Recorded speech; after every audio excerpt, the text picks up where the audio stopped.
Sriana, saya pendamping PKH Kecamatan Tompok Bulu, Kabupaten Goa. Nah, selamat siang ibu-ibu.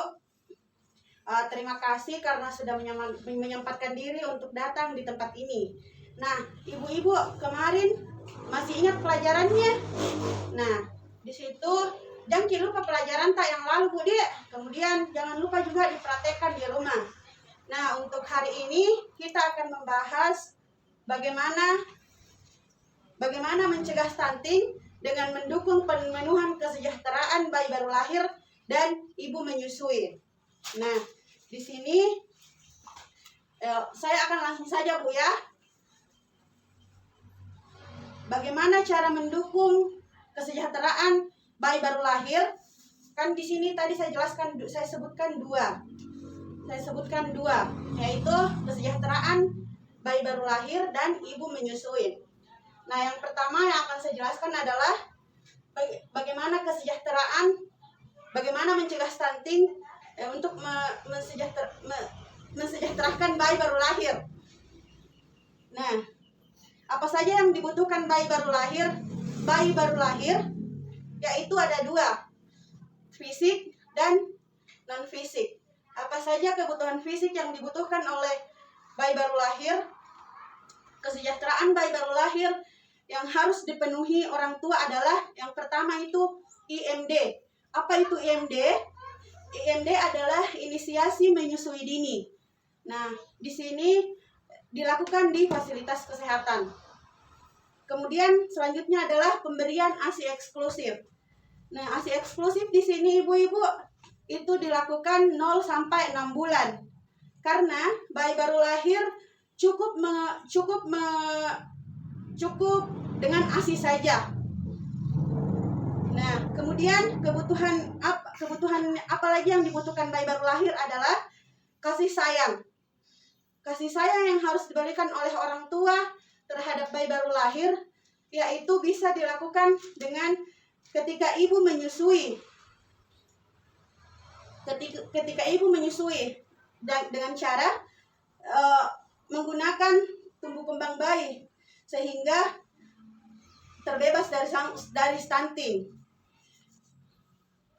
Kasih sayang yang diberikan oleh ibu adalah ketika ibu melengketkan bayinya ke puting dengan memberikan tatapan kasih sayang.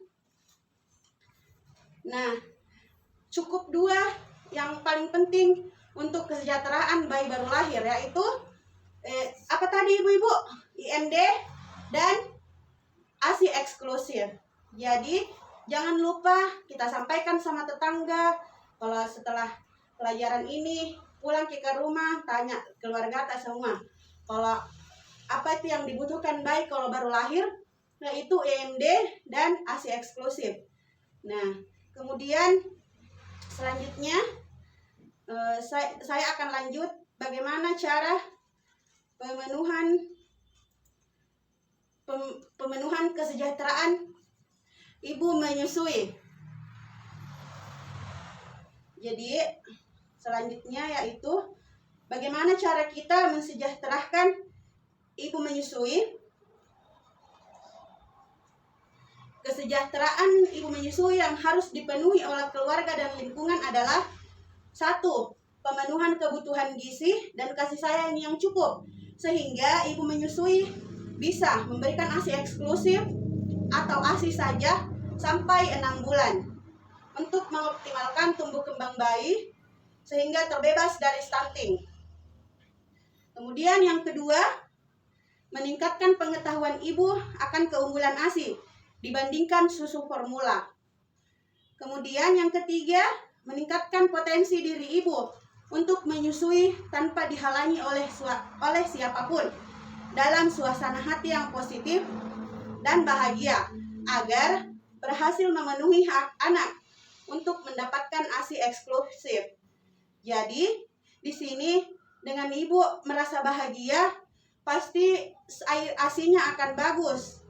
Jadi ibu-ibu di sini kalau nanti ada bayinya dan menyusui harus bahagia ibu ya. Kemudian yang keempat itu ibu memastikan terjadinya interaksi emosi antara ibu dan anak melalui hisapan pada puting dan kontak kulit yang menciptakan kedekatan antara ibu dan bayi, sehingga bayi merasa tenang, dan itu pun bisa mengurangi stres pada ibu serta menjaga kesehatan mental ibu. Nah, kemudian yang ketiga, dukungan keluarga dan lingkungan untuk ibu menyusui. Nah, di sini ibu-ibu ini juga penting. Dukungan keluarga dan lingkungan itu sangat penting bagi ibu yang sedang menyusui. Siapa saja yang harus mendukung ibu menyusui? Itu adalah suami. Tentu yang paling penting adalah suami. Nah, apa saja yang harus dilakukan oleh suami? Yang pertama itu harus memperhatikan asupan gizi bagi istri yang menyusui. Kemudian berperan dalam mengerjakan pekerjaan rumah. Jadi jangan dianggap suami itu tidak bisa mengerjakan pekerjaan rumah. Kemudian yang ketiga itu menciptakan kondisi, situasi, dan suasana yang tenang, penuh kasih sayang, dan meningkatkan kepercayaan diri ibu untuk menyusui. Kemudian memberikan waktu bagi istri untuk me time atau beristirahat dengan cukup. Kemudian siapa lagi yang harus mendukung ibu menyusui adalah keluarga. Keluarga di sini bisa membantu ibu menyusui menyiapkan makanan bergizi bagi ibu yang menyusui. Kemudian memberikan dukungan semangat bagi ibu menyusui yang mengalami kesulitan dalam memberi ASI. Kemudian mengikuti penyuluhan atau membaca informasi mengenai perawatan bayi dan pemberian ASI. Serta tidak mudah mempercayai informasi yang beredar di masyarakat. Seperti hal-hal yang tidak mendukung ibu menyusui untuk memberikan ASI eksklusif kepada anaknya. Kemudian lingkungan juga harus bijak dalam memilih tradisi yang mendukung tumbuh kembang bayi untuk mencegah stunting. Nah, yang ketiga yang harus mendukung ibu menyusui itu adalah masyarakat. Nah, masyarakat di sini terlibat dalam forum PKK atau posyandu yang aktif. Kemudian mengunjungi bayi dan ibu menyusui.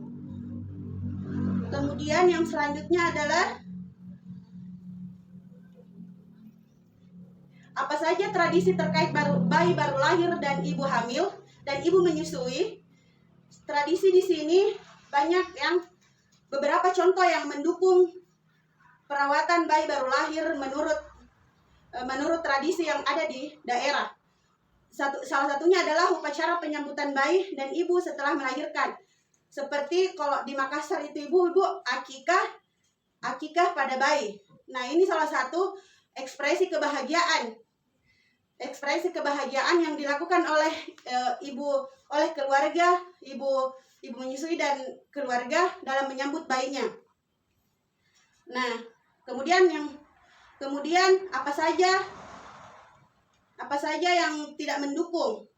Beberapa contoh tradisi yang tidak mendukung keberhasilan keperawatan bayi baru lahir dan ibu menyusui adalah pantangan makanan. Nah, di sini ibu pantangan makanan itu banyak sekali tradisinya dan itu tidak boleh dipercayai. Kemudian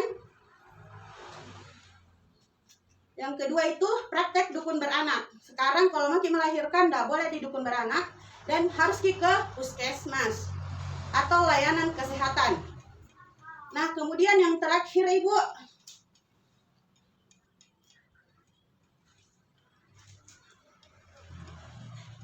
hambatan dan solusi dalam mendukung kesejahteraan ibu menyusui. Ibu yang berhasil dalam menyusui berkaitan erat dengan adanya dukungan dan dorongan dari orang-orang di sekitarnya, yaitu keluarga. Tingginya dukungan pemberian ASI eksklusif dari keluarga khususnya suami dapat memotivasi ibu untuk memberikan ASI eksklusif sehingga tumbuh kembang bayi optimal sebagai upaya mencegah dan menangani stunting. Jadi, ibu-ibu semoga paham dan bisa mempraktekkan apa yang saya jelaskan hari ini tentang bagaimana cara mencegah stunting dalam pemenuhan kesejahteraan bayi baru lahir dan ibu menyusui. Sekian dan terima kasih. Assalamualaikum warahmatullahi wabarakatuh.